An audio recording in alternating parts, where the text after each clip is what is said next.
je vais simplement vous parler de comment épargner et de comment mettre en place une période creuse, comment financer et préparer une période creuse. Hello my populace, bienvenue sur ma chaîne, j'espère que vous allez bien. Moi c'est Bettina, pour toutes les personnes qui sont nouvelles, merci à vous, vous m'appelez Bio Betty, c'est comme vous le souhaitez.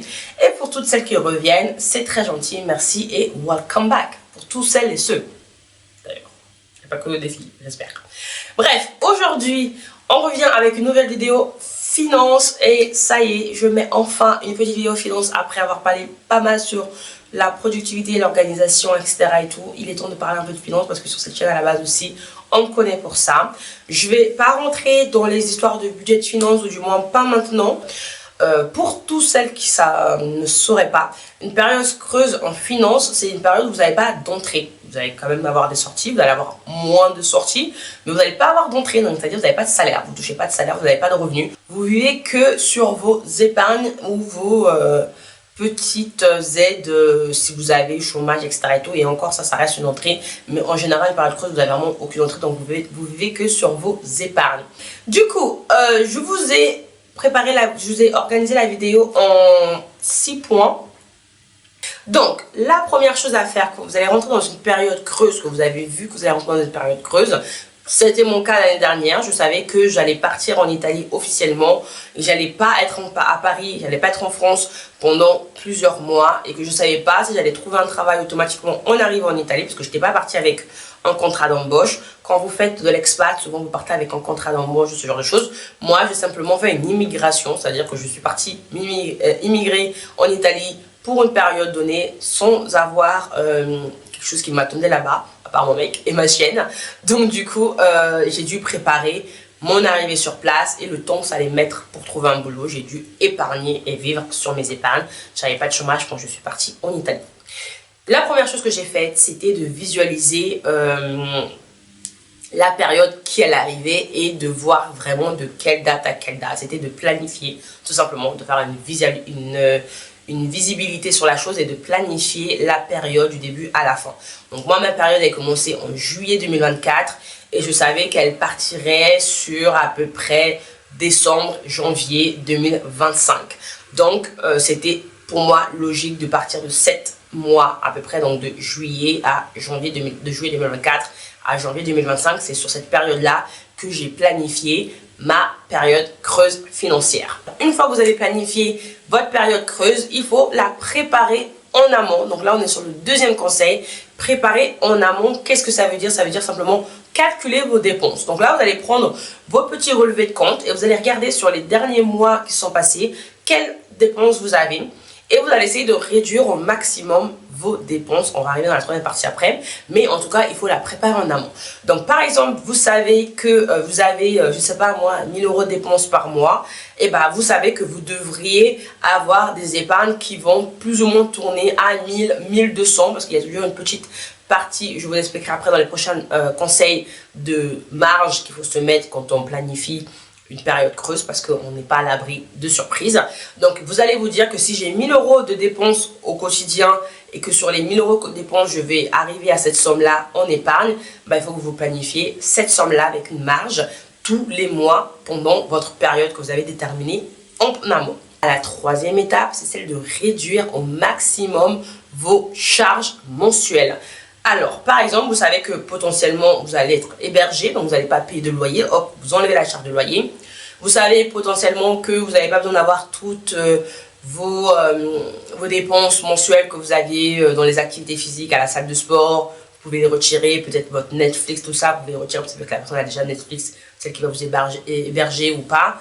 Vous regardez toutes vos dépenses que vous pouvez réduire au maximum, vous les réduisez. Donc, si vous aviez à la base des dépenses de 1000 € comme vous étiez dans votre routine normale, et bah, essayez de réduire au maximum, de passer à 70% du montant, même 50% du montant, ça serait excellent. Mais si vous ne pouvez pas, essayez au moins de passer à 70, enlever au moins 20% du montant final, passer de 1000 € à 800 €, de 1000 € à 600 €.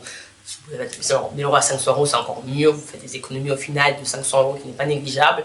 Mais voilà, essayez de réduire au maximum vos charges mensuelles. Vous savez qu'une période creuse, ça veut dire beaucoup de sacrifices. Donc quand vous avez l'habitude d'aller faire vos spas tous les mois, etc. et tout, bah, vous réduisez ça. Je suis désolée, mais on réduit au maximum ce que l'on peut. Une fois qu'on l'a fait, on se met à suivre son budget mensuel. Donc là, normalement, on sait combien d'économies on a besoin. On sait combien de temps on va mettre puisqu'on a préparé en amont et calculé les dépenses qu'il nous faut pour la période creuse. On sait combien de temps cette période creuse va durer. Donc, on sait combien de temps d'économie il faut qu'on ait au début de la période creuse. Il ne faut pas avoir ce calcul pendant la période creuse. Ça, c'est tout à faire en amont. Donc, tout ça, ce que je vous ai dit, réduire vos dépenses, réduire vos charges, préparer en amont, calculer ses dépenses, visualiser, déterminer la période. Tout ça, ça se fait avant la période parce que c'est pas pendant qu'on se met à faire ça. Il faut vraiment un travail en amont. Et une fois que vous avez fait tout ça, là, vous commencez votre période creuse et vous commencez à suivre vos budgets. Si vous n'aviez pas l'habitude de suivre votre budget, vous oubliez. C'est impossible de vivre sur ses épargnes et de ne pas suivre ses budgets parce que vous n'avez pas d'entrée d'argent.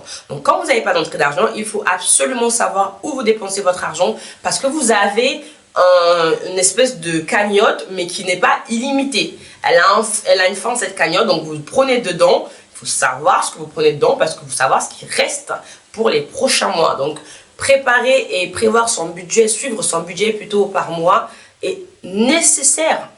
Sinon, vous n'allez pas vous en sortir, vous allez commencer à faire des dépenses à droite, à gauche, c'est pas possible. Et enfin, le dernier conseil que je peux vous donner, c'est une fois que vous êtes dans cette période-là, et même je dirais un petit peu en amont, mais si jamais en amont la période est trop longue et que vous n'avez pas la possibilité de voir un petit peu au début de la période creuse, commencez déjà à prévoir votre retour à la fin de qu'est-ce qui se passe à la fin de cette période creuse. Moi, comme je vous ai dit, ma période creuse s'est terminée en janvier 2025. J'ai pas attendu janvier 2025 pour savoir ce que j'allais faire en février. C'est trop court. J'ai commencé à réfléchir à ce que j'allais faire en février à partir de fin octobre. Et là, je me suis dit, ok, fin octobre, commence à réfléchir. Il a commencé à avoir l'idée de repartir travailler. Il a commencé à avoir l'idée de repartir en France, de faire quelque chose, de débloquer peut-être le chômage, etc., etc. C'est à partir de ce moment-là que j'ai commencé à réfléchir.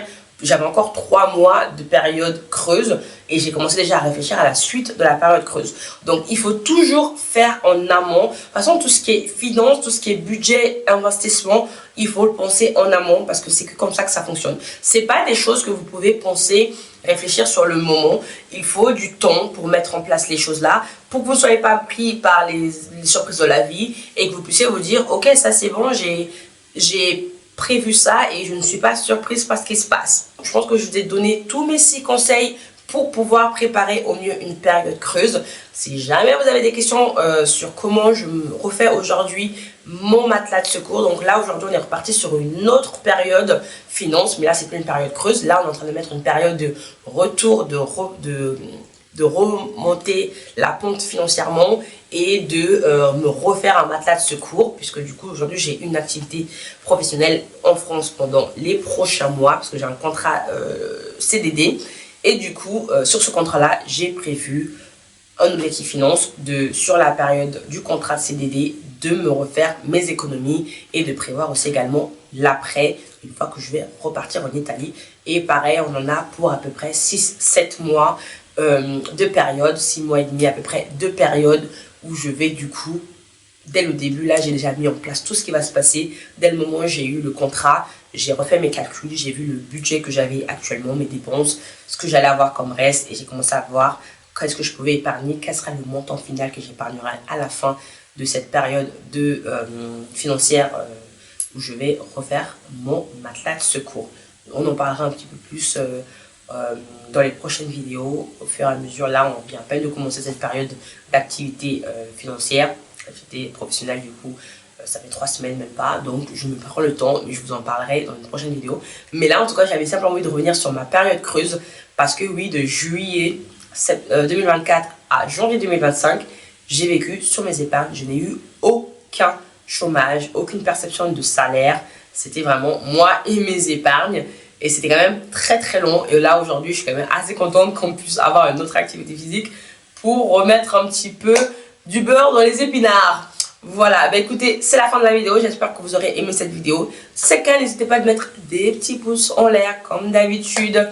On me laisse également aussi un petit smiley en commentaire pour simplement m'aider avec l'algorithme afin que la vidéo soit partagée à plus de personnes.